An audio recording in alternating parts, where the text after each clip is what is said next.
Hi, welcome to smart kitchen. ಇವತ್ತಿನ recipe ಬಂದು ಕಡಲೆಬೇಳೆ ಚಟ್ನಿ ಹೇಗೆ ಮಾಡೋದು ಅಂತ ತೋರಿಸ್ಕೊಡ್ತಾ ಇದ್ದೀನಿ. ಅದಕ್ಕೆ ಬೇಕಾಗಿರುವಂಥ ಪದಾರ್ಥಗಳು: ಕಡಲೆಬೇಳೆ 1 ಕಪ್, ಬೆಳ್ಳುಳ್ಳಿ 1, ಒಣಕೊಬ್ಬರಿ ಸ್ವಲ್ಪ, ಒಣಮೆಣಸಿನ್ಕಾಯಿ, ಹಸಿಮೆಣಸಿನ್ಕಾಯಿ, ಕರ್ಬೇವಿನ ಸೊಪ್ಪು, ಸ್ವಲ್ಪ ಹುಣಸೆಹಣ್ಣು. ಈಗ ಮಾಡುವ ವಿಧಾನ. ಈಗ ಇಲ್ಲಿ ನಾನು ಮೊದಲಿಗೆ ತೊಗೊಂಡಿರೋಂಥ ಬೆಳ್ಳುಳ್ಳಿನ ಹಾಕ್ಕೊಳ್ತಾ ಇದ್ದೀನಿ.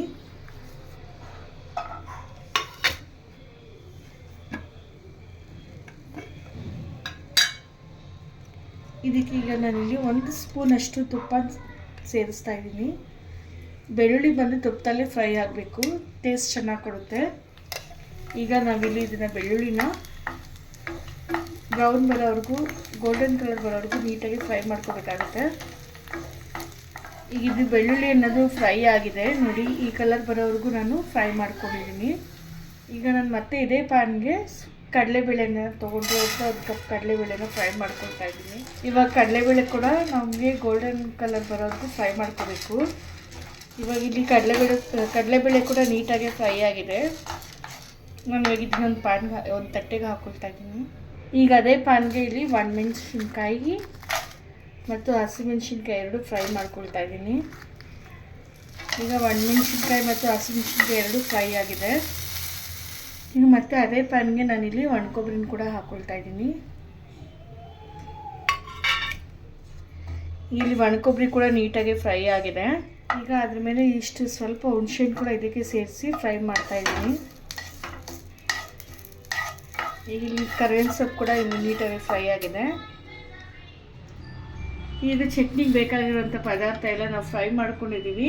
ಇದು ಸ್ವಲ್ಪ ಕೂಲ್ ಆದ ನಂತರ ಮಿಕ್ಸಿ ಮಾಡ್ಕೊಳ್ಳೋಣ. ಇದಿಲ್ಲಿ ಕೂಲ್ ಆಗಿದೆ. ಇದಕ್ಕೆ ನಾನು ಸ್ವಲ್ಪ ಅರಿಶಿನದ ಪುಡಿ,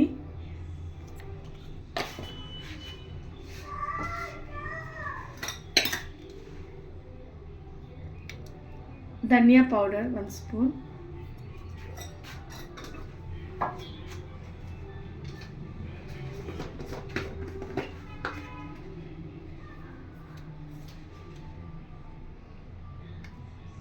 ಮತ್ತಿಲ್ಲಿ ರುಚಿಗೆ ತಕ್ಕಷ್ಟು ಉಪ್ಪನ್ನು ಸೇರಿಸ್ತಾ ಇದ್ದೀನಿ. ಈಗ ಇದಿಷ್ಟು ನೀಟಾಗಿ ಮಿಕ್ಸಿ ಮಾಡೋಣ. ಚಟ್ನಿಗೆ ರುಬ್ಕೊಂಡಿದ್ದೀವಿ. ನಾನು ಈಗ ಅದೇ ಪ್ಯಾನಲ್ಲಿ ಸ್ವಲ್ಪ 2 ಸ್ಪೂನ್ಸ್ ಈಗ ನಾನು ಇಲ್ಲಿ ಒಗ್ಗರಣೆಗೆ ಈಗ ನಾವು ರುಬ್ಕೊಂಡಂಥ ಚಟ್ನಿನ ಮಿಕ್ಸ್ ಮಾಡ್ತಾ ಇದ್ದೀನಿ. ಇಲ್ಲಿ ಚಟ್ನಿ ಆಗಿದೆ. ಕೊನೆಯಲ್ಲಿ ನಾನಿಲ್ಲಿ ಸ್ವಲ್ಪ ಕೊತ್ತಂಬರಿಯನ್ನು ಸೇರಿಸ್ತಾ ಇದ್ದೀನಿ. ಈಗ ಚಟ್ನಿ ರೆಸಿಪಿ ಕಂಪ್ಲೀಟ್ ಆಗಿದೆ. ಇವಾಗ ಇದನ್ನು ನಾವು ಒಂದು ಸರ್ವಿಂಗ್ ಬೌಲ್ ತೊಗೊಳ್ಳೋಣ. ಈ ಚಟ್ನಿ ರೆಸಿಪಿ ಇವಾಗ ಇಲ್ಲಿ ಕಂಪ್ಲೀಟ್ ಆಗಿದೆ. ಇದು ಬಿಸಿ ಅನ್ನದ ಜೊತೆಗೆ ಅಥವಾ ಚಪಾತಿ, ದೋಸೆಗೆ ಎಲ್ಲ ತುಂಬ ಚೆನ್ನಾಗಿರುತ್ತೆ. ನಿಮಗೆ ಇವತ್ತಿನ ಈ ವಿಡಿಯೋ ಇಷ್ಟ ಆದರೆ ದಯವಿಟ್ಟು ಲೈಕ್ ಮಾಡಿ, ಶೇರ್ ಮಾಡಿ, ಸಬ್ಸ್ಕ್ರೈಬ್ ಆಗೋದನ್ನ ಮಾತ್ರ ಮಾಡಿಬಿಡಿ. Thank you.